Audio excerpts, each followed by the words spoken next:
I gathered some of the biggest rappers in the world and took their entire discography from albums to singles and put them on this tier list. Starting with Drake. Drake has been pretty consistent from his almost 20-year career, most of his albums being good albums, although some have definitely missed. Drake will be getting a B tier. Kendrick doesn't have a single bad release, staying consistent for pretty much his entire career with a lot of albums being in S tier, but you also have some releases that aren't incredible listens like Overly Dedicated and Untitled Unmastered, so for that I'll stick Kendrick into A tier. Frank Ocean barely has any releases on streaming platforms, but this man has not missed. He has near, if not perfect albums, so for me he's an easy S tier, being our first S placement. If it wasn't for Juice WRLD's posthumous albums, Juice would be an A tier with these albums alone, but some releases after his passing I don't think he would approve of, but his overall discography is a great listen. Juice will slide into B tier. J. Cole has not missed. I could shuffle his entire discography and enjoy what I'm listening to, even including his early mixtapes. He of course has some skips and his mixtapes are not the greatest listens, but he has a super solid discography that's far from anything below a B tier, so I'm putting him at A tier.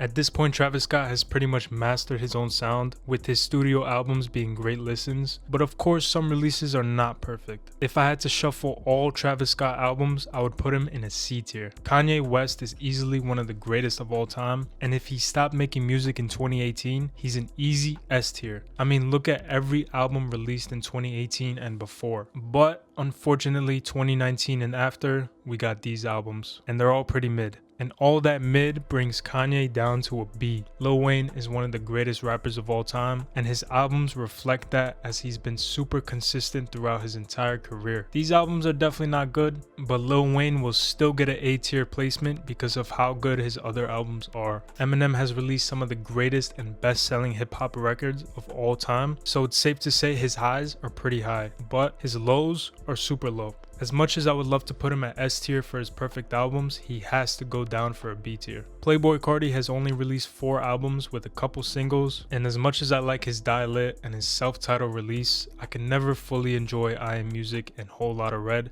Carti is getting a D tier. Lil Uzi Vert has a super solid discography, with his first 5 releases being really solid. After that, it's been pretty questionable, but nothing I can call garbage, so for the most part, pretty consistent. Lil Uzi will be thrown into the B tier. Tyler, the Creator's recent albums have been near perfect albums. He's been on a generational run, but his early projects are just not enjoyable for the most part. Tyler is getting a C tier. A$AP Rocky went and created a legendary three-peat with his first 3 releases, but testing is where it becomes questionable. If it wasn't for testing, Rocky would be an S tier, but I'm gonna throw him in A tier. Gunna has some hits with some great albums, but it's safe to say most of his releases have been pretty mid, with a lot of forgettable songs and albums. An easy choice is putting Gunna in the D tier. Don Toliver is someone whose music is consistent, as he doesn't really experiment too much with the sound. From his debut mixtape to his most recent release, nothing stands out as bad, with some being great releases. It doesn't feel right putting him at A tier, so his discography will go into B tier. Jay-Z's highs are super high, but his lows are super low. Over his entire career, he's been pretty much in the middle, with hits and misses scattered all throughout. Jay-Z shall be in the C tier. Kid Cudi has a lot of questionable releases, a lot of forgettable projects, with most of them being skips, but he also has some bangers. But because most of his work is dookie, he will slide right into the D tier.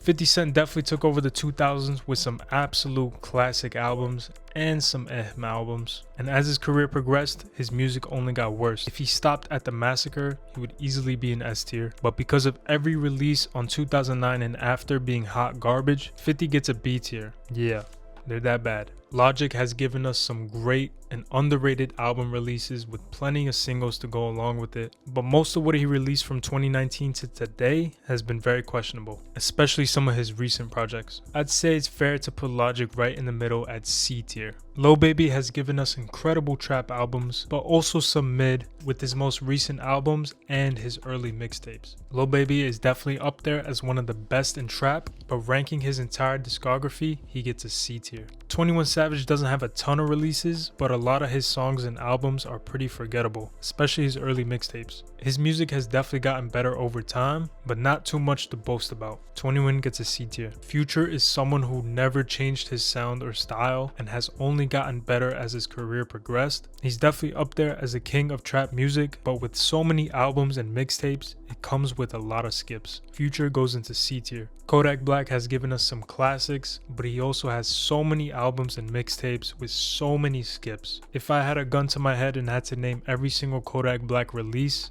I would not survive. Kodak gets a D tier. Jack Harlow is one who has some underrated songs and albums with some gems scattered all throughout, and as his career progresses, he only seems to be getting better and better. As of now, Jack Harlow gets a C tier, but I can see this going higher. We lost Mac Miller way too soon, but throughout his career, he has given us some absolute gems. He has definitely given us some questionable releases, but given how good majority of his releases are, Mac gets an A placement. And that's my full tier list for these artists' discographies. If you feel like I messed up with someone's discography, leave a comment down below on where you would put them. And if you love music, be sure to subscribe for more of it. And I shall see you next week. Peace.